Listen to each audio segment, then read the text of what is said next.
বুড়ি, ভাই 1000 পিস মতো মিষ্টি দাও তো। হ্যাঁ তুমি মিষ্টি কি করবা বোন? বুড়ি আজ ডাক্তার পাশ করে বাড়ি ফিরলো যে, সবাইকে মিষ্টি মুখ করে দেবে না।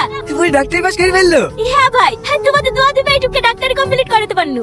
সত্যি বোন, শামসা তুমি একটু কি যাওয়া কষ্ট করে মানুষ করলি, তোমার যা দেখে আমরা অবাক হয়ে যাই। তোমার মেয়ে এখন আমাদের গ্রামের গর্ব। মানুষ চেষ্টা করে যে সব পারে, সেটা তোমাকে দেখে শিখলাম। আরে দেখো আমাদের কবেরটা এত করে বলি পড়তে বস সারাদিন মোবাইলই পড়ে থাকবে। এই যা মিষ্টিগুলো হাতে ভরগা। ঠিক আছে বোন, তুমি যাও, হ্যাঁ মিষ্টিগুলো প্যাকেটটাতে পাঠিয়ে দিছি। ঠিক আছে ভাই, এলাও। তোর মা কোথায় গেছে সালমা? মা জামেলা ভাবিদের বাড়ি গিয়েছে, দুটো ছেলেদের গাড়িতে দিছিল তো, ছেলেদের দুটো লাস্তে গিয়েছে। বাসা নানি আজকে চলে যাবি? হ্যাঁ নানি, যে ওষুধগুলো দিয়েছি টাইম টাইম খাইছো তো? হ্যাঁ মা, ওষুধগুলো খেয়ে মাঝে ব্যথাটা একটু কমই আছে। খালা কখন আসলা? এই তো এক্ষুনি। এলে বুড়ি। কি রে, আমার সাথে ব্যাগে পড়ছি কেন? আমি একা যাবো নাকি? তোমাকে আমার সাথে যেতে হবে। তোকে আর কতবার বলবো বলতিনি আমি ওই রংপুরে যাবো না, তুই একা যা। ওই রংপুরে কি আছে বলো তো, তাই তুমি যেতে চাইছো না? দেখো মা, এতদিন হোস্টেলে একা একা থেকেছি, এখন আমার চাকরি হয়ে গেছে, তুমি এখানে কেন একা পড়ে থাকবো বলো তো? তোমাকে আমার সাথে যেতেই হবে। একবার জেদ করিসনি, তোর না যে কোনো জায়গায় পোস্ট নিয়ে আমি যাবো, কিন্তু ওই গ্রামে আমি যেতে পারবো না। মা, মা, দেখো দিদি নানি, আমি আজ 5 বছর ধরে পড়াশোনা লেগে বাইরে পড়ে আছি।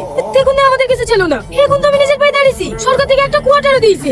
এত কিছু করার পরেও যদি মাকে আমার সাথে না রাখতে পারি, তাহলে আমি কি করে শান্তি পাবো বলো দিনি? তুমি একটু মাকে বুঝে বলো না নানি। আমি কেনে কেউই ওকে বুঝে ওই গ্রামে পাঠাতে পারবে না। কেনে কি এমন আছে ওই গ্রামে? ওই গ্রামে তোর মার বিয়ে হয়েছিল, তুই যখন 6 মাসের ছেলে। এই তো কাবিনের টাকা এক্ষুনি বেরিয়ে যা বাড়ি থেকে। এ বাড়িতে তো ছায়াও জন না পড়ে। মা, আপনি আপনার ছেলেকে একটু বুঝেন না। আপনিও তো একজন মেয়ে, মেয়ে সন্তান হওয়া কি কোনো অপরাধ? হ্যাঁ অপরাধ। আমি পীর বাবাকে পর্যন্ত জিজ্ঞেস করেছি, তোর কোনোদিনও ছেলে সন্তান হবে না। আমি কত আশা করেছিল বংশে প্রদীপ জ্বালানোর জন্য আমার একটা লাতি হবে, তুই শেষে কিনা একটা মেয়ে জন্ম দিলি। তোর এই বাড়িতে কোনো জায়গা নাই। আমাকে দাঁড়িয়ে দেন না মা, দরকার হলে আমি এই বাড়িতে কাজের মেয়ের মধ্যে থাকবো। দেখবেন সে মেয়ে একদিন বংশের মুখ উজ্জ্বল করবে। একটা মেয়েতে করবে বংশের মুখ উজ্জ্বল, ও তো দুদিন বাদ বিয়ে করে পরের বাড়ি চলে যাবে। অত কথা বলে কি দরকার মা? ঘর রাখতে পারছি বের করতে। তোর মা এত অপমান লালছন্না পেয়ে যে গ্রাম ছেড়ে এসেছে, সেই গ্রাম আবার কি করে ফিরে যাবে বল? মা জীবনে এত কষ্ট সহ্য করেছে, আমাকে কোনোদিনও বুঝতে দেয়নি। শুধু কি তাই, তোকে বুকে করে কাঁদতে কাঁদতে তোর মামার বাড়িতে উঠলো, তারাও জায়গা দিল না। তোর মা লোকের বাড়ি কাজ করে করে তোকে ডাক্তারি পড়িয়েছে। বাড়িতে কেউ আছেন? কে?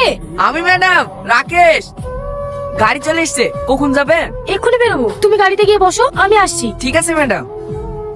মা, আমাকে জোর করিস নি মধু, আমি যাব না, তুই যা।